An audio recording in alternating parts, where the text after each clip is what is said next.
What's the meaning of air power? Air power. Air power. Air power. Air power. Air power. Air power refers to the use of aircraft and other aerial vehicles as a means of military force. It involves strategic deployment of air assets such as fighter jets, bombers, transport planes, helicopters and drones to achieve specific objectives.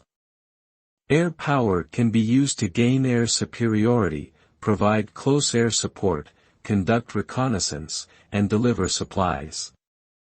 The result of effective air power is often a decisive advantage in modern warfare, as it can quickly target high-value enemy targets, disrupt enemy movements, and provide cover for ground forces.